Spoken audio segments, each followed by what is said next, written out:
Hi everybody, I'm back again, and so nice to finally have you again. Today I'm with my stuffed animal Sonic, and this book is called Tiggy and the Babysitter.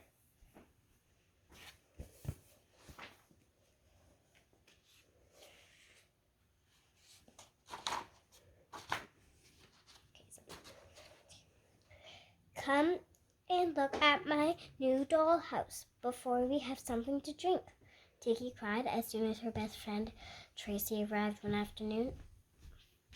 It's super.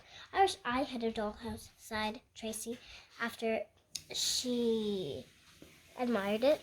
I don't even have my favorite doll, Rosie. She's away being mended, and I won't have her tonight when Mrs. Prickles comes to babysit. What bad luck, Tiggy explained.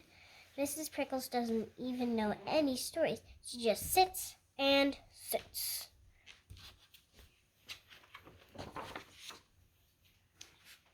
After Tracy had gone home, Tiggy's mother rushed into the room and told Tiggy to clean up, but Tiggy just stared at her.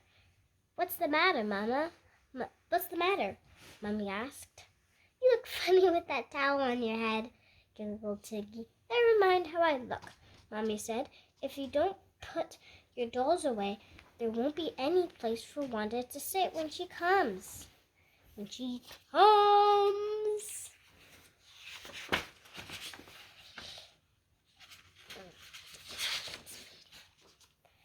When Tiggy heard that Wanda was the babysitter Mommy had found for tonight,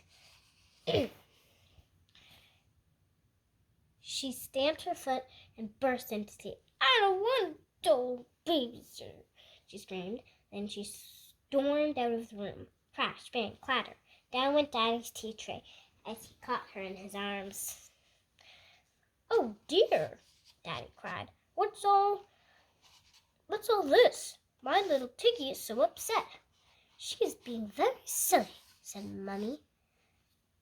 Then let's find out what all the fuss is about," said Daddy. Then, as he made Tiggy sit between them, "Wanda is Mrs. Prickles' younger sister," said Mummy. "She is here on vacation from the big city where she teaches."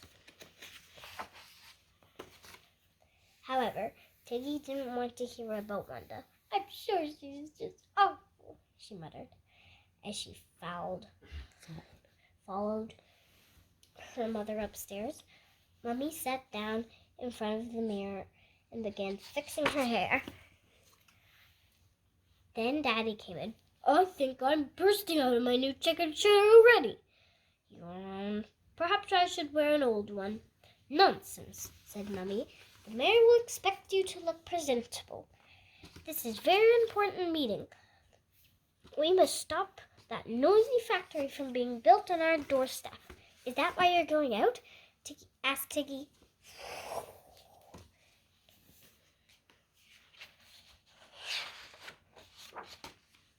After Mummy had explained all over about the importance of the meeting, Tiggy got into bed.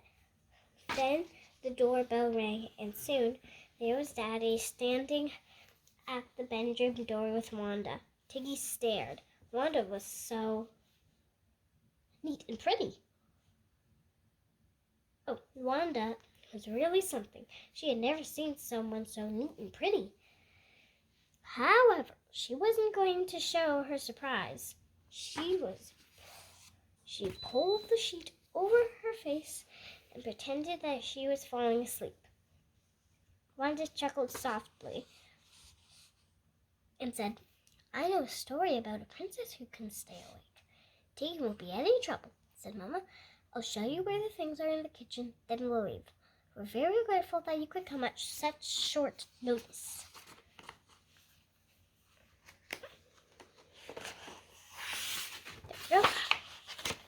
Tiggy stayed very still until she heard the front door shut.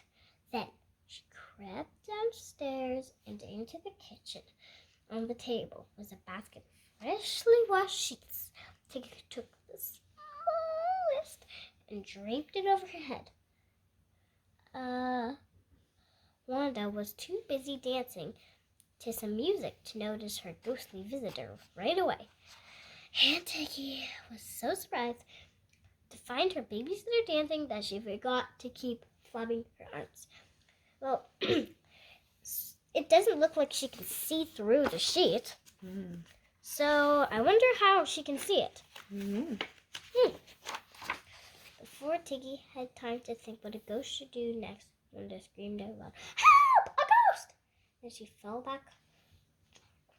over backwards.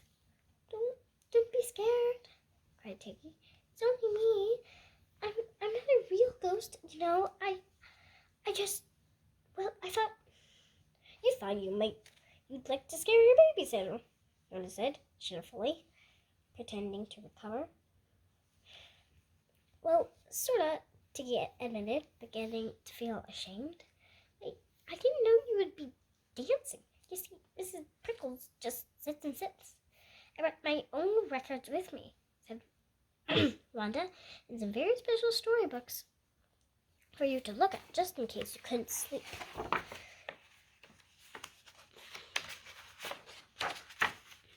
Wanda helped Tiggy fold the sheet and put it back on the basket.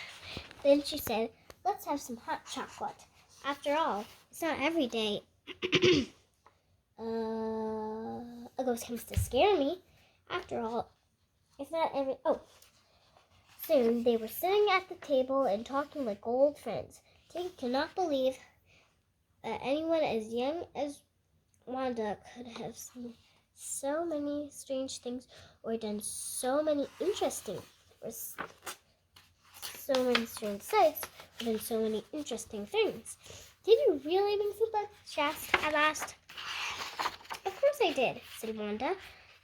"Come and I'll show you.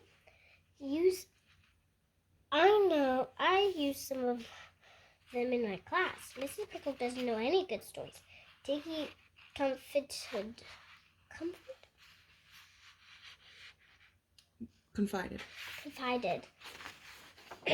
after she saw all the lovely, exciting books Wanda had brought. "Well, she doesn't have much time for reading," explained Wanda. "She has to work so hard now. Let's read the princess story together." Much sooner than she expected, Tiggy began to feel sleepy. She rubbed her eyes and yawned.